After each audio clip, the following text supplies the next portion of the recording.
Tank Nation is in full effect as the Toronto Raptors welcoming the Memphis Grizzlies, Jonas Valanciunas, and the Memphis Grizzlies to Amalie Arena, the very, very temporary home of the Toronto Raptors.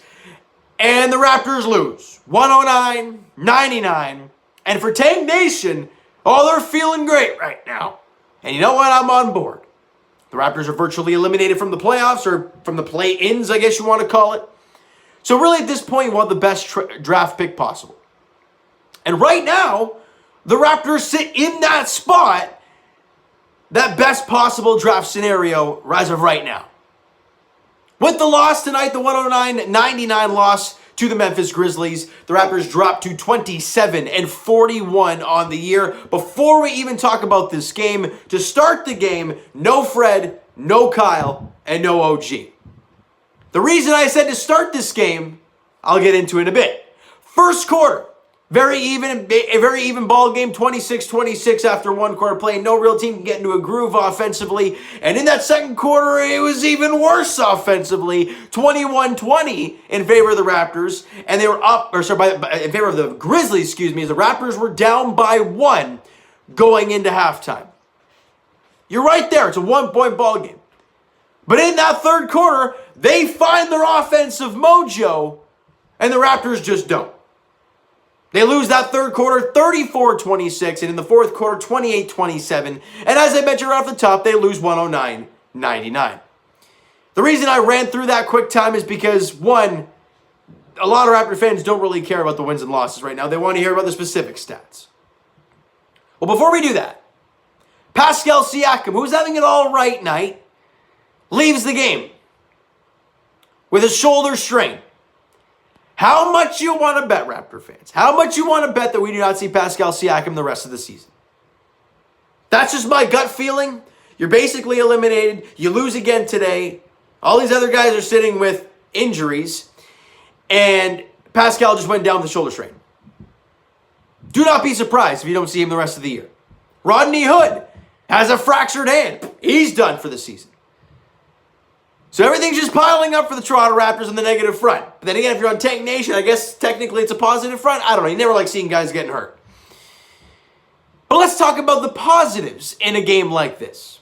Because there are some. Khem Birch continues to score in double figures. He has been a revelation since coming over from the Orlando Magic. 10 points, 6 boards, 4 dimes today. Shot 4 of 11, which is tough from your big. And had 1 steal and 1 denial as well. You know what you're going to get on the defensive side of the ball from Birch, and that's what you love from your big man at the 5. Malachi Flynn got the start, and I thought he was pretty good today. 15 points, 7 boards, 3 dimes coming off that Rookie of the Month.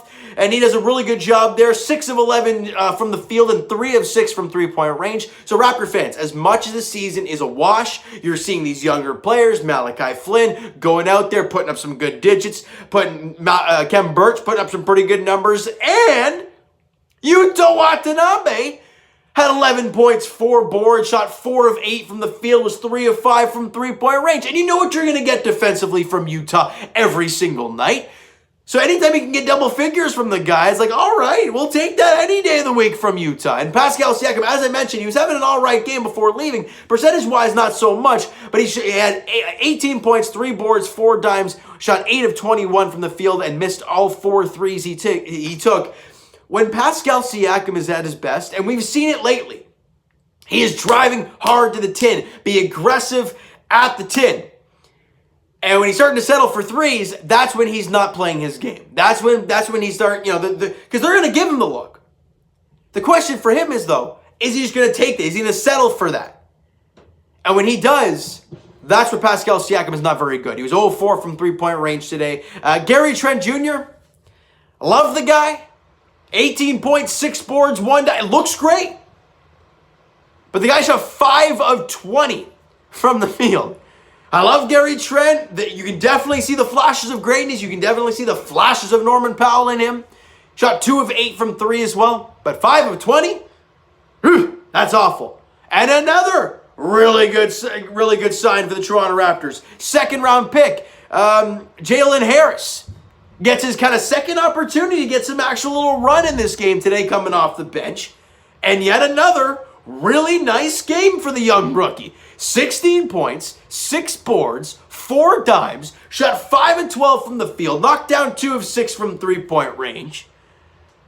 I think the Raptors are set at the guard position for a very long time. Very good job for him. And even Freddie Gillespie, or as I called him right out of the gate, Freddie Giuseppe, had 6 points and 8 boards off the bench. So he made an impact there off the bench. Great job for Freddie Gillespie. You know what you're going to get from him every night. You're going to get that energy every single possession. That's what you love from Freddie Gillespie. And I had to write this down because it had to be said. Jonas Valanciunas against his former team. We saw the last time he played, the Raptors just cooked the living snot out of us. Today, he pretty much did the same thing.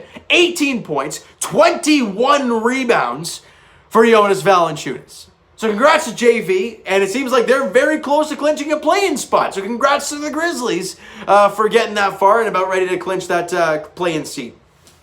Now, I usually do this at the beginning of the video, but I wanted to do this at the end because I wanted to get to the positive things. We had to keep a positive mindset. Now, the 3 keys to a game, as I always say, are the rebounding, how do you defend the 3, and how do you shoot the 3. Well, the Raptors shooting, period, was not good. 38% from the field, 31% from three-point range, and 71% from the line. That ain't pretty.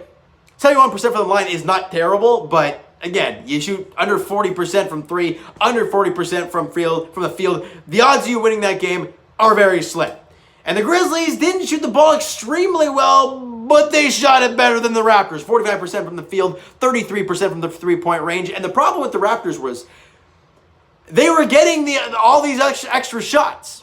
They were plus 10 on the glass. They were plus 1 on the offensive boards, but they just could not make shots. Now, like I mentioned earlier, no Fred, no Kyle, no OG. You lost Siakam just over midway through the game. So yeah, you're going to have that sort of problem. You're going to have the problem with the offense because everyone's kind of, not expected to do anything. Gary Trent struggled mightily shooting the ball. And Pascal, before he left, 8 of 21. Not pretty. And all the other guys, they made an impact, but they were all shooting under 50%. I don't know. I think those two guys, of Pascal and Gary Trent, really brought down the percentages there. But either way, it's just the numbers, right? It's all stats, all numbers. In the end, the Toronto Raptors lose yet another basketball game. And they get that much closer to clinching the best seed they can possibly get in the draft lottery, right? And that's all we can wait for. That's all we can hope for. Look, Raptor fans, and I saw this on Twitter, 4 more games in Tampa. And that's it, I'm assuming, because I can't see us playing there next year. So ain't that a sigh of relief? I think we're all kind of feeling that at this point. All right, let's just get this thing over, get the hell out of Tampa. And at some point next season, hopefully the beginning of the year, we're back in Toronto, whether it's fans, whether it's minimal fans, whatever, something in Toronto. Because the last 2 years have been really weird. But we're not done yet, Raptor fans. The next game, I know there's 4 left. The next game is against the Los Angeles Clippers at Amalie Arena. As I mentioned earlier, temporary home for only 4 more games. Well, I don't know if all 4 games are at home. Either way, there's 4 games left in the season. One of those is on Tuesday night, 7:30 against the Clippers, and Kawhi, Paul George, all that.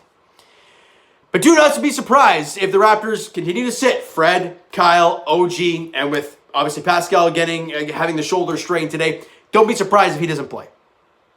So, with that being said, Raptor fans, that is going to do it for this one. All right, if you enjoyed the video and didn't enjoy the game today, but enjoyed watching some of the younger players, some of the new faces, go out there and do some good things, smack the like button to appreciate that. If you're a Memphis Grizzlies fan and you love the game today and you love that your team is going to be back in the play-ins, I don't want to say playoffs, but play-ins, hit that like button as well, because congratulations to them. It's been a long time since they've been in there, since Zebo and Marc Gasol and all these guys and Mike Conley and all that stuff. So congratulations to them. And hit that like button if you guys enjoyed this one. Hit that subscribe button if you have not done so already, guys. The Twitter link is down below, so follow up there. If you've not done so already, guys, comment down below. Go nuts, though.